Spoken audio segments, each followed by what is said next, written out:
Okay, greetings everyone. This is Gerard, Black in the Philippines with the truth, aka Editor Chief. That's GIB Magazine sample. So he's got. Wait a minute. Let me set the mood. You know what that means, right?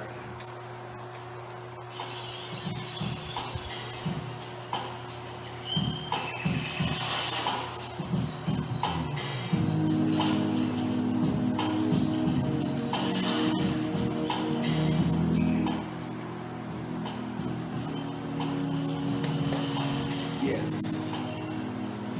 Sweet porn music. You can't block me for using that, huh? Can they? Oh, and of course, some troop syrup.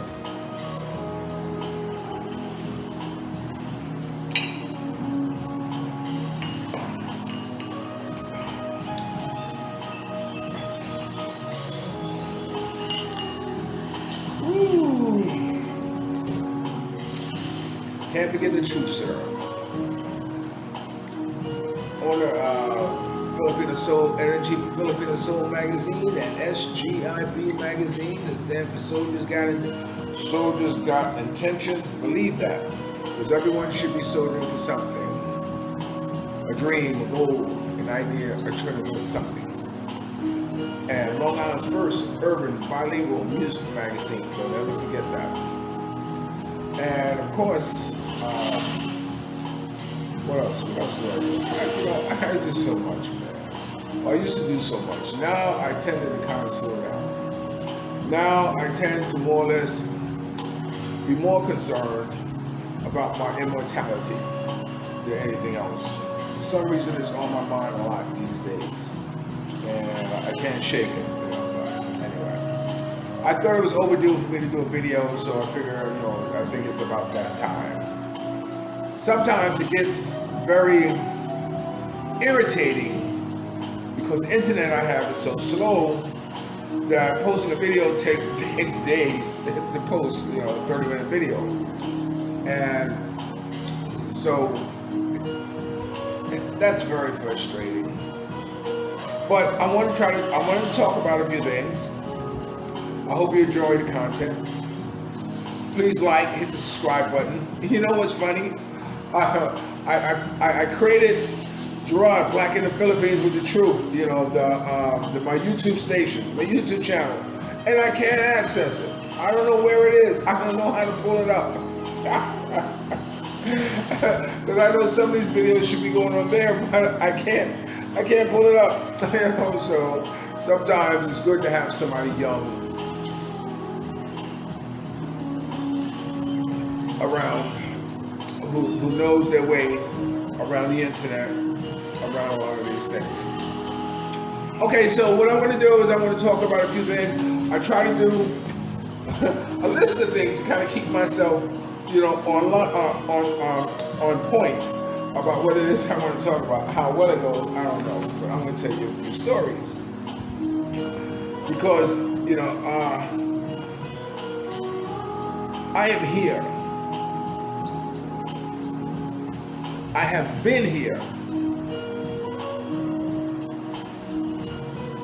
And I don't want you to forget me or be able to find me and kind of know the life I lead. I know I watch a lot of bloggers and they want to talk about, politics, or they want to talk about rappers, or they want to talk about things that are at times interesting to listen to. I give them that. But more so, it's not so much talking about their lives, about what they're going through day to day, and I've been having my day to day. Don't get me wrong, I have a good life here. I don't share as much of it as I should because it's, how do they say, it's complicated. But soon that will be all smoothed out, and then I'll be able to share you more of my personal life. I'm looking forward to it because, I'm looking for this year to morph into an even better and greater year coming up in 2022. I just had a birthday And people ask, what you do on your birthday, what you do? I spent it alone. I spend my birthday alone because that's what I've been known to do all my life, is spend my birthday alone. No one was around to celebrate my birthday. No one's around to I was 54 years old before I had my first birthday cake with my name on it. And it was like, wow. And there were some times when my birthday had passed and I didn't know it was my birthday. I didn't know it had passed. Someone had to tell me. And my age was always screwed up. My brother always had to tell me, no, you're this old age. No, you're this age. So I said, oh, well. Why break the mold? And so I spend it on myself. But it's funny, and I have to let you in on a secret. I don't have my real birthday on Facebook. When I first started this internet thing, I was always self-conscious about my privacy or putting my information on there. So I have a Facebook birthday, and then I have my real birthday. Those who are close to me and know me know my real birthday. Those of you on Facebook who wish me birthday wishes on my Facebook birthday, I appreciate it. I really, really do. Okay, let's get into what I want to talk about. Okay. I'm going to try to bounce around from Make Your Mind Up Fast and love and all that stuff like that, but I was talking about immortality, and I started thinking about a couple of times in my life where I almost lost my life. And I want to share a couple of those stories with you.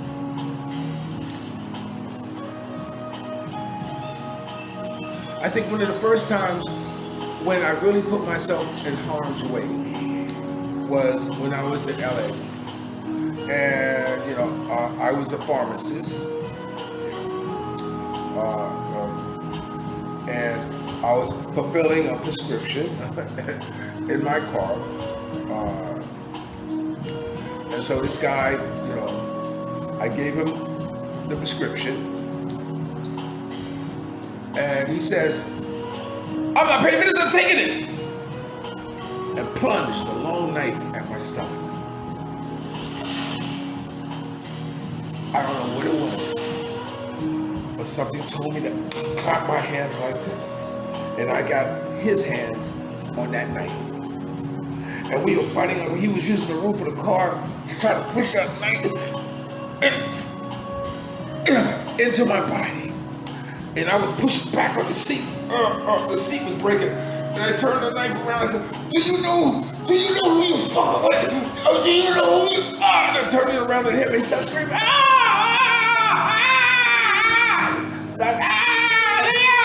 let me go. So I said, put it back. He got out of the car and he ran.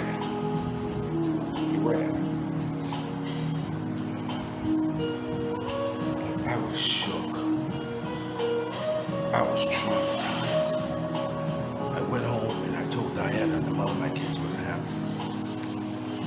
And I was so close to being stabbed. I was just shook for about a week. Of that feeling of dying in that car. Stabbed to death in that car. Stayed with me for the longest time. But by the grace of God, see, that's why I say God looks after babies and fools. I know I'm too big to be a baby, so I must be a fool.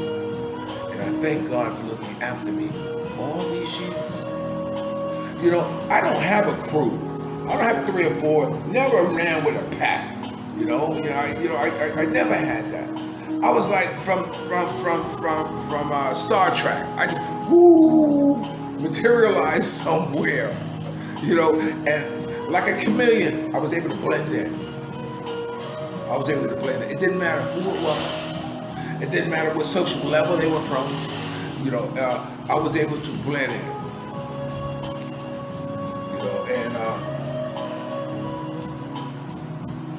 it was a blessing, but it was also a curse because no one really watched my back. I always relied on my sixth senses that tell me, yo man, it's time to bounce. And I bounced.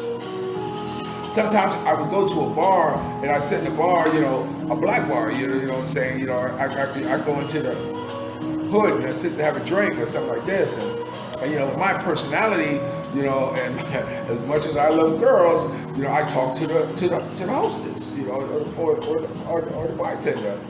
And so she's laughing and talking like this. And already a glow is around me and say, he's not from around here. And usually I catch out the corner of my eye and I see two guys going like this. And so when I see that type of energy, directed toward me, it's time to go. And so I've always relied on my sixth sense. So I think it's brought me this far, and I'm very grateful for that.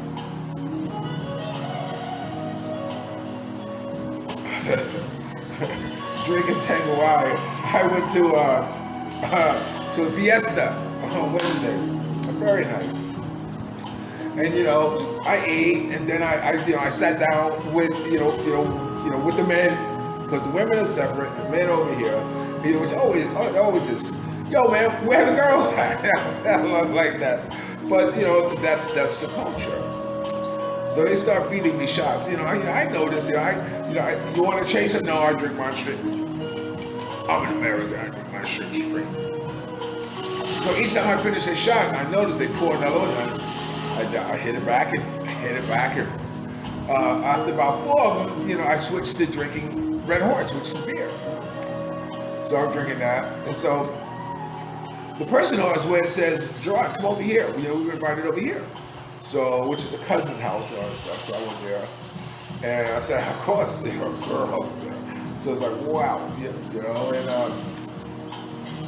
I must say, I do get beside myself.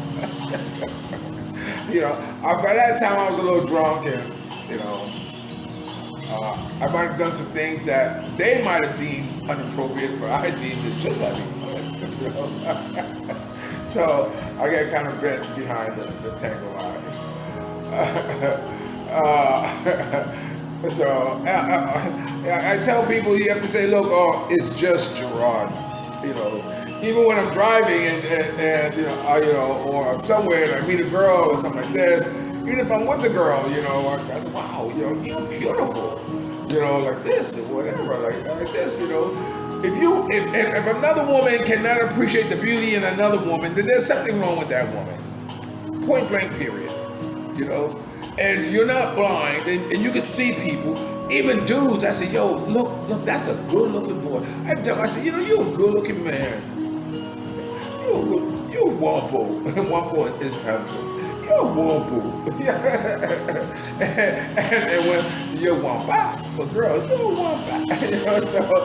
So I have no problem with that. When you are secure within yourself, then you are free to acknowledge not only other people around you, but you're able to walk up to someone and say, hey, you know what? You are beautiful. Or, you're handsome. Oh my God. See, I used to be a headhunter. You know what a headhunter is? I'm a headhunter photographer. I used to walk around, I used to see people and say, wow, look, can I take some shots of you and submit your headshot to an agency? And I would submit them to a modeling agency. And the agency liked them, then they will call them in. And I would end up doing the portfolio work and like that. My carpenter once, his name is Mika. I'll never forget the name, Mika, German guy. Young boy. He came over, did some work in my apartment. I said, Mika, you a good looking cat, man. Let me take some pictures of you. So he said, okay. So I took some pictures. His nose was red from the sun because he was like a carpenter, from being outside. So I took some pictures of him, and I used him in one of my ads. And I submitted to Legent's modeling agency. I worked for Legent modeling agency, John Robert Powers, Elite, Wilhelmina's modeling agency, Barbizon. You know, I worked for all those agencies before. So anyway, I submitted. I gave them a headshot of Mika. So they called me and said, Gerard, you know, can you bring him in? And I said, sure. So I got Mika into the Legent modeling agency. They sat, I left him, he's on his own like this. And he came back and said, Gerard. I said, yeah, they want to send me to Germany. I said, wow, they want to send me to Germany. He said, yeah, they really like my look. I said, well, good, congratulations. I said, you want to go get him? No. So it's one of those deals, so I'm going to head on time. So when I see somebody who thinks they got the look, I often want to take pictures of them. I don't care if it's a child. If I think a child's got the look, I would want to photograph a child. You know, so look, let me take pictures of your baby. I think they got it. You know, they got it. That's what they call it. They got it. You know, but I remember one time when I was in New York and I filled up these flyers saying, look, you know, I would hand them out and say, look, you know, I'm a photographer, I'm looking for models. You have to be 18 years or over. If you're under, your parents have to sign this, blase, blase. So I remember giving it to about a group of girls. They might have been underage, I don't know, probably so.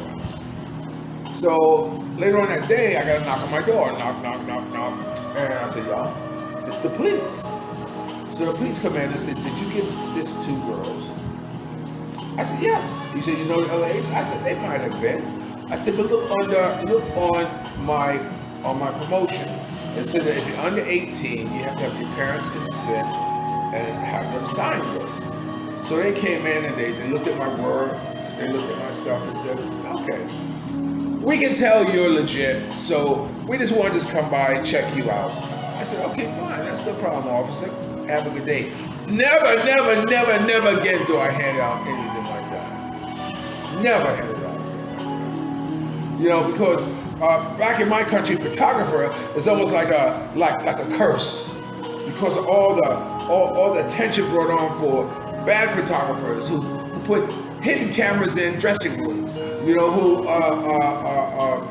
end up raping or even murdering. What is two serial killers who are photographers? They go in the parking lots and say, I want to do your portfolio. They're like this. So I didn't want to tell nobody I was a photographer. Oh, you a photographer? Yeah. like that. You know, so it was funny. So,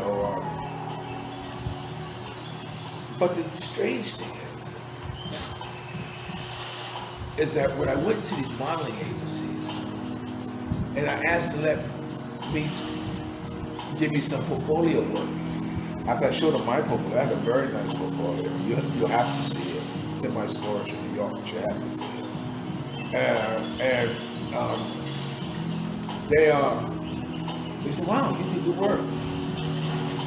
You know, and at that time, photographers normally got anywhere from about 150, 200, 300 for a photo shoot, you know, for models or whatever. So they said, you got nice work, we'll call you. But they never called me. They never called me in. And the only reason I could think about is that, oh, you know, we're not gonna call him in. I said, he probably wants to rape our models. He probably wants to pimp them. Probably wants to put them on drugs. He probably wants to fuck them. He probably wants to do something horrendous to our young 14, 15, 13-year-old models. So we're not going to send it to them. I said, okay.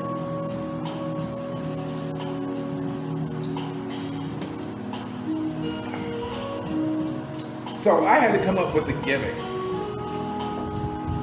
in order to get these jobs in the modeling agency. So I told him, I said, look, I'll tell you what. I will photograph your models just for $25. And that's just to pay for the cost of the film and process. They said, you will photograph our models for just $25? I said, yes, only $25. They said, okay. but I would charge $25 an 8x10. That would be what the model would pay. So they said, okay. So they would send me models, and what I do location or whatever. And what I would do is that I would change them. I would change them 2, 3, 4 times in a roll of film. A roll of film had 36 frames on it. So I would have to like take 4 or 5 shots on each outfit and have a change. Have a change of hair, have a change of look, change locations.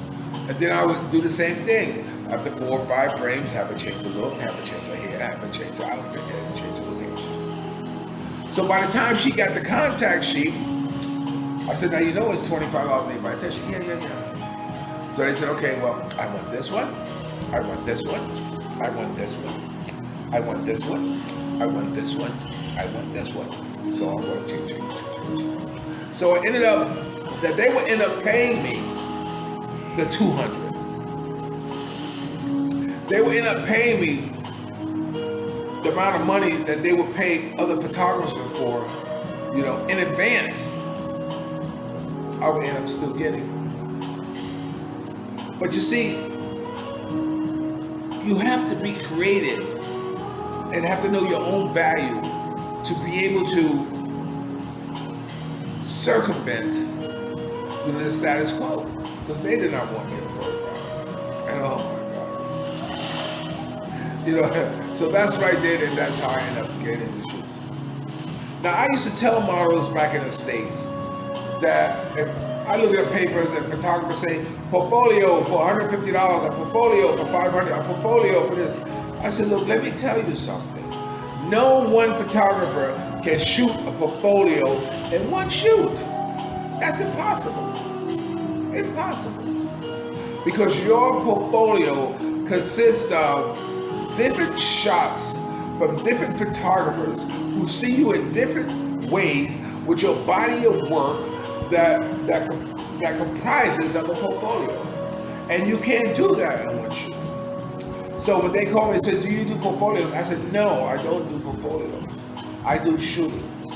I would give you a shooting. You can put my style of photography in your portfolio and you will be a happy camper. So that's what I did. I did shootings. I was once in San Francisco. I used to have a studio in Haight Fillmore in San Francisco. A very chic area of San Francisco. And what happened was that there was another photographer, right across the way, about a block away. I can't remember his name, but he was a European photographer. And I used to go sit with him every morning, and we would talk, and I would look at his work, and my God, his work was just so breathtaking. He had such a command over an eye for photographing women that was just unbelievable. Same thing with Skip Cunningham. I'll tell you about him. And so I told him, I said, look, help me, give me the eyes to see what you see, or knowing, or creating, the type of shots that you were taking when it comes to women. He says, look, I can't tell you what to do. But what I can do is give you Maja. I said, oh, really? Maja was one of his featured models. So he got Maja to contact me. And Maja was this girl, she was German. Tall German blonde. She was a carpenter, she was an electrician, but she was stunning. After a few glasses of wine and some bread and cheese, I prepared, loosened her up, and she gave me what I wanted. And we did a lot of work together. So I was very happy that he gave me, because I always say, I need that top shelf looking model to really get the shots that I need. I'm sorry. So, but before then, I had a partner named Skip. Skip Cunningham. I never forget it. He's probably one of the reasons why. That's why it's hard for me to take a picture of anything unless there's a girl in it, because it's like, oh, look at the mountains, oh, look at the trees, oh, look at the coconut trees. Fuck that. Put a girl standing by it, and now you got my attention. So Skip was a fashion photographer. He shot lingerie, all this stuff like that. And so what happened was that he was also one of my clients, because at that time I was selling prescriptions. He was into pills and all that stuff like that.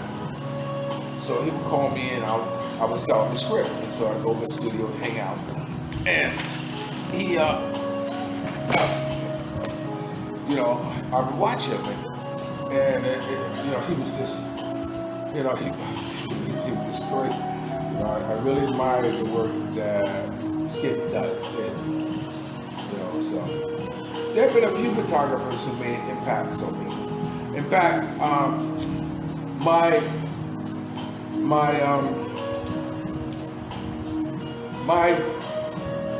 all-time mentor is Francesco Scobulo. Francesca Scobulo is the one who shot the covers for Cosmopolitan magazine. He worked with Wade Bandy. Wade Bandy was the makeup artist who did the makeup on the models that Francesco Scobulo shot for Cosmopolitan magazine. Oh, this turned out to be nice. So anyway, he's always been my longtime mentor. So I ran into him because I would look at Cosmopolitan, I would look at Vogue, I would look at Richard Avedon. Richard Avedon has shot the covers for Vogue magazine. I would look at his work. I would look at Francesco Scobulo's work. Francesco was a little bit more softer than Richard Avedon. Richard Avedon was a little bit harder. One of his most famous covers was, I can't remember who her name was, but she was at a snake with her. So anyway, I was walking in Central Park, and I came across Francesco Scobulo, who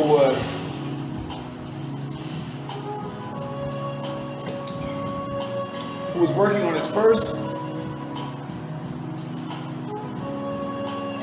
non-still production. He was doing video. He was doing a special.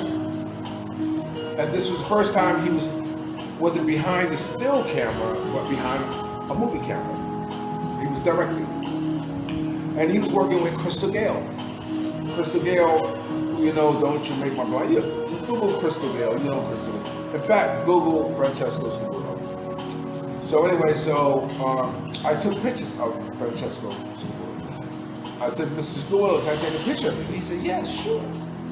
So he grabbed me. Now some of you, it happened Wednesday, when I take pictures of you, or when we're outside, what I do is that I take you by the arm and I turn you into a 360-degree circle. Francesco did that to me. He grabbed me by the arm and turned me into a 360-degree circle. And he says, okay, I'll stand right here. What I realized is that he was looking at the lighting on me from 360 degrees to see the best lighting that would be best for the shot. And it turned out, it was like, he did a shot like, like this, like this, and he was standing with boots on. I started wearing boots after. I started wearing boots with my jeans tucked into my boots because I wanted to be Francesco Scobulo, one of those things. And he let me come to a studio. So I went to his studio and I gave him the picture. And he said, oh, wow. He took the picture and he stuck it right on his pinboard, right in his office. And if I was a girl, I could have creamed right there because it was like one of the most greatest tributes that I ever had gotten from anyone. It was to see him hit my work up on the wall. It was absolutely breathtaking to me. So what I'm gonna do is I'm gonna stop right here, and I'm gonna continue on. Just hold on.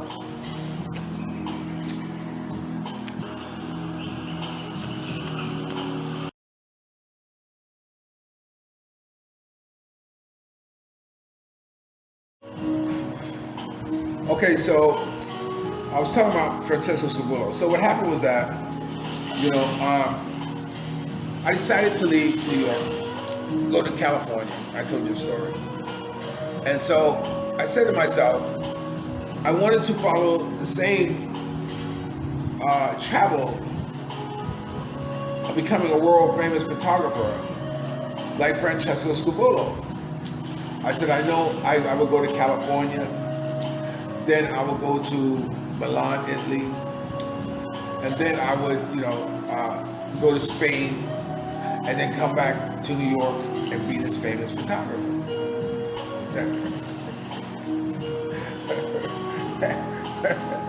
Reading is fundamental.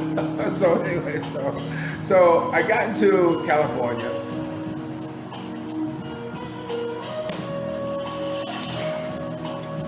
So I saw this book by Francesco Scabullo. It was his book. Now I've looked through his books before, but since I bought this one, I decided to read it. And so when I read it, I come to find out that he was born in Staten Island, New York. And Staten Island, New York, that's where I'm from. Here I am thinking that he's from, fashion of the world. But he was from Staten Island, New York. This goes to show. Why are we talking about photographers? One of the reasons I work with a photographer named Gerard. Jeremiah Beam was you can Google it, you can Google these people.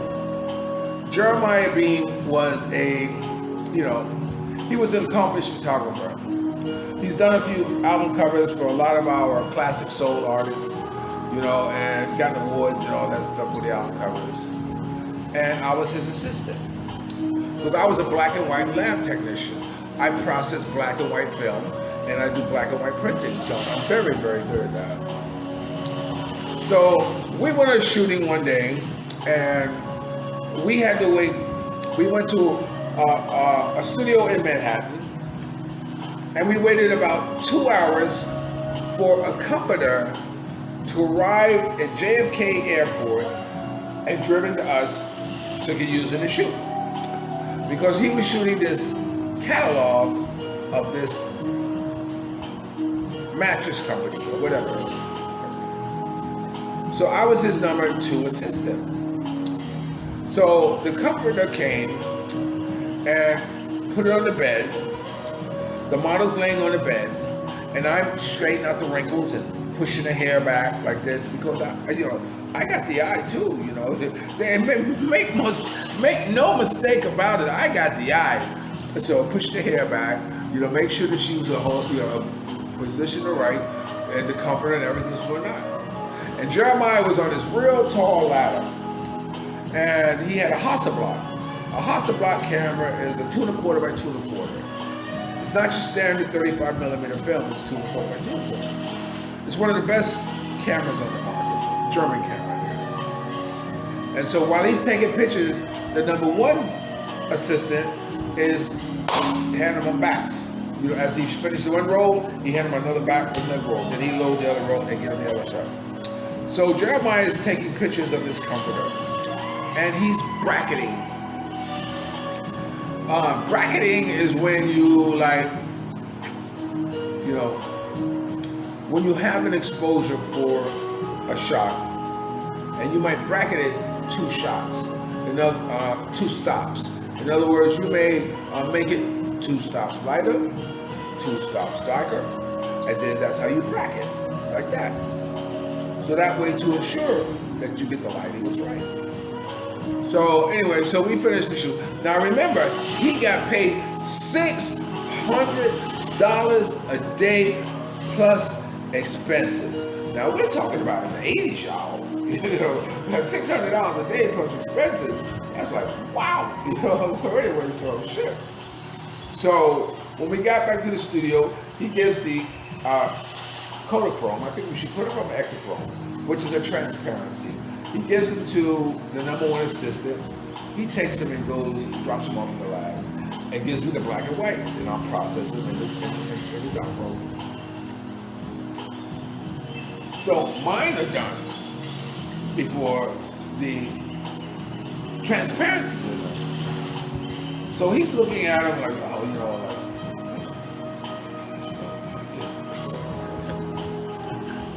you're really not that good processing film because some of these are a little thin, a little heavy, like that from where he practiced. So,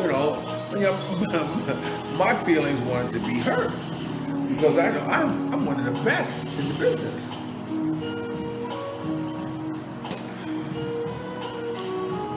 The transparencies come. And oh my God, it was such a disaster. I mean, he overshot, he undershot. I mean, it was like, oh. He got the job done by maybe 1 or 2 shots. He was able to complete the job. You have to understand that when you're on an assignment, I don't care what you are, whatever you're doing, all it takes is one frame, one picture, and he got that one picture. And right then I said, I can do this. But one thing he had that I didn't have, and that was a representative.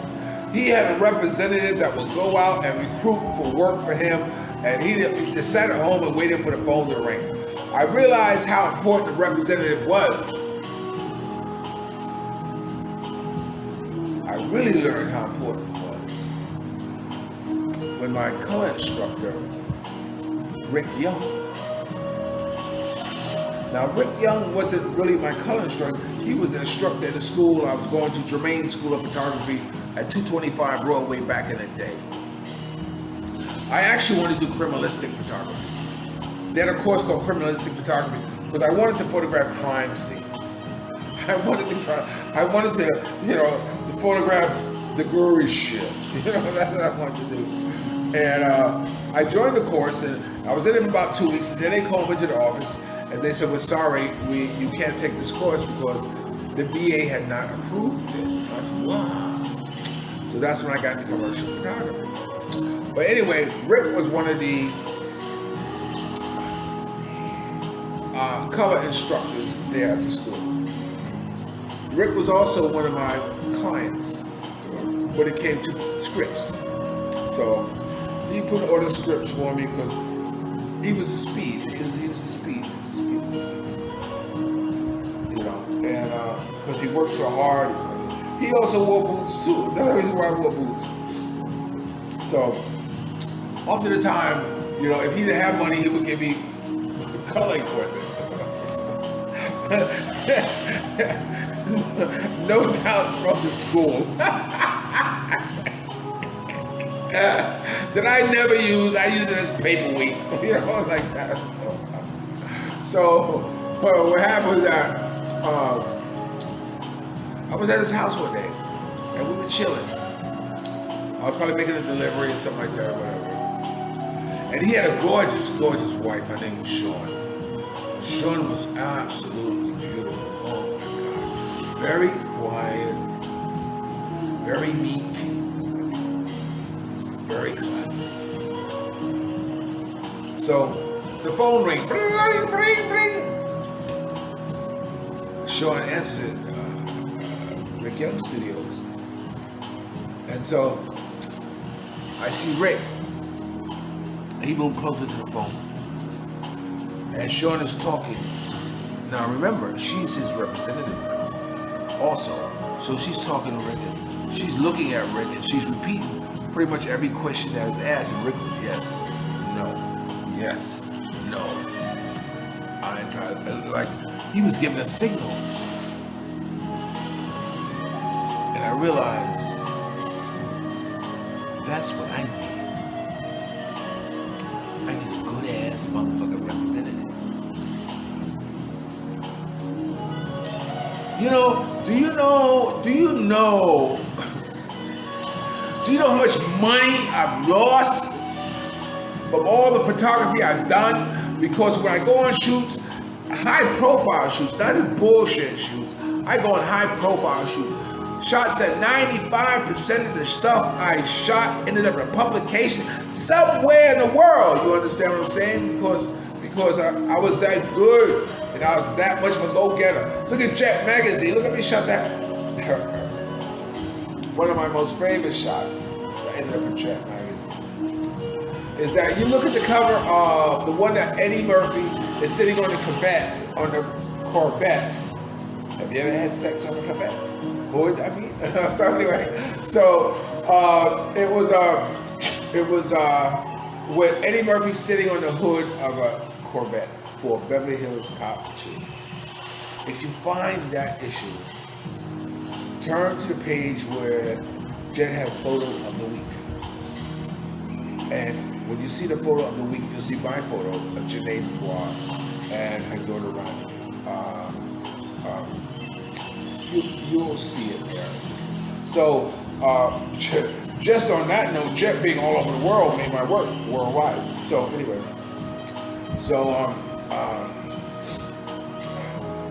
I realized how important a representative was. But I was getting back to all the stuff I photographed, high profile stuff.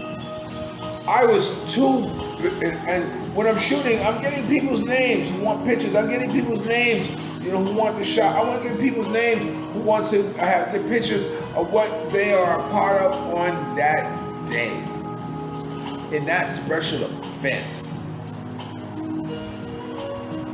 But I was too busy going to the next one.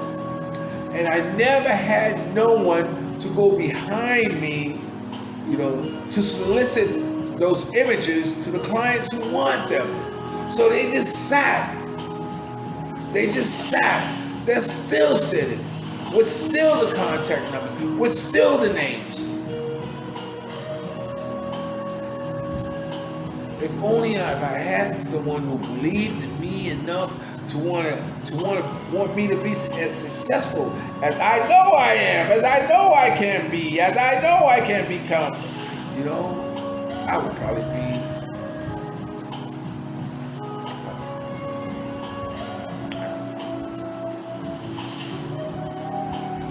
I know I lost a lot of money because you can't do everything. I had another photographer friend of mine. What's his name? Oh man, I can't remember his name. Anyway, this is when I was in Santa Cruz. Talking about graveyards for hookers and photographers, victims, Santa Cruz.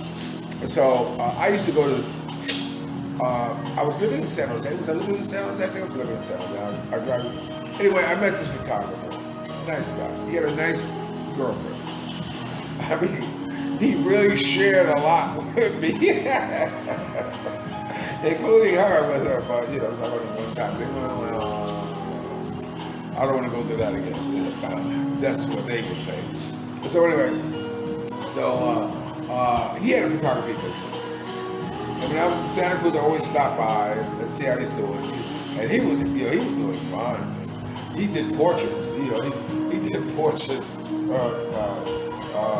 family portraits and shit. And he would put the slides in a projector. He wouldn't show them little small transparent. He'd make it big on the wall so to have that impact. Or when someone sees it like this, wow, yeah, cool, yeah. So he would have grandma and grandpa in there, and he would show the picture and say, "Do you like that picture?" No, we don't like that one. He's okay. So he would take the transparency out, take an ice pick, and stick it right to the transparency and throw it in the garbage. Now grandma and grandma, We like everything. We don't want to see ice pick going through little Johnny's head no more. He had a high pressure, sales technique that worked for him. You know what I'm saying? So some of those things. I could never do that. But he did it and he was fine. Yeah.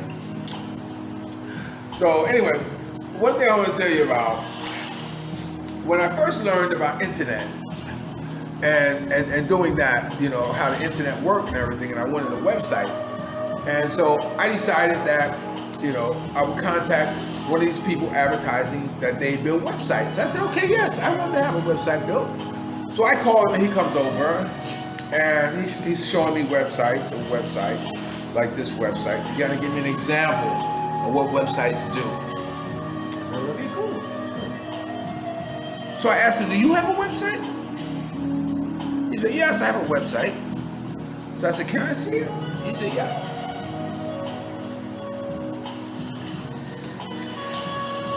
So he showed me, he had a website of lingerie models, selling lingerie. I mean, like, wow. I'm saying, like, wow. I'm like, wow. That's a nice website. Nice models. So I asked him, I said, tell me, how do you get these models? He says, no, I get the images from the website. I said, these are not your pictures? He said, no, I get them from the website. I said, you know what? Get the fuck out. I said, get out. Because you were stealing other photographers' work and selling it as your own. I said, I'm not going to give you my catalog of celebrities and all that stuff for you to. I said, get out. Really, and ever since then, that's why Diana asked me, the mother of my kids, she said, how come you write on your pictures? I said, because you know why?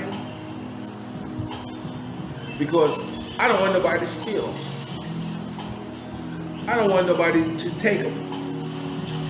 Now, if they want to take the time to remove the names, the text, and writing off my pictures, then you know what? Have at it. You deserve it. You deserve it with my blessings. I'm giving it to you. But I'm not going to just give it to you for free. I got a call from a book publisher in London. And he says, we're doing a book about the Godfather's soul, Mr. James Brown. He says, and we know you were one of his photographers. Can you send us some images of James Brown? We'll publish him in the book and give you credit. Now you got to understand, I didn't work for money. I worked for credits. I worked for seeing my name in a book, a publication that said photos by Gerard. The money comes and goes, but the credits last forever. So of course, I said, okay, yeah. So I pulled out some of my best Godfather Soul, Mr. James Brown shots. Shot up to him in London and never heard from him again. I said, wow. Now, whether if those images ended up in a book or they ended up as someone's wallpaper, I don't know. So I said, I would never do that again. You live and you learn. All right. So anyway, I know I started off talking about death, but I morphed into this about photography and credits. So maybe this is a solicitation to those of you who think you got the look. If you do, come, look. I'm a photographer who needs to work. Instead of calling me and asking me and texting me for money, can I give you this?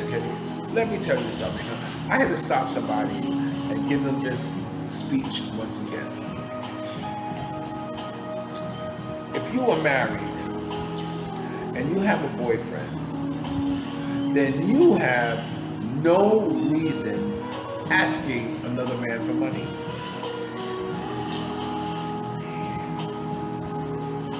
Because you know why? I'm from the old school. You ask me for money, I'm going to ask you for something. And if you are not prepared to give up what you hold most dear to you, then don't ask me for money. Don't. When they have a club here called Why Not? Why Not? And I go there, hang out, blase like that. And when it was closed, I would go to my bike or my truck or whatever. And by that time, everybody's heading out. And whatever girl is not picked up or whatever foreigner she wanted by that time, I guess I become the mark. So they one might walk up to me and say, "Hi, how are you doing?" I know what she wants. You know. So I would say, have you eaten? Are you hungry? You want some barbecue? Come on, I'll take you and buy you some barbecue. So then we get on my bike, and I would drive into a barbecue place.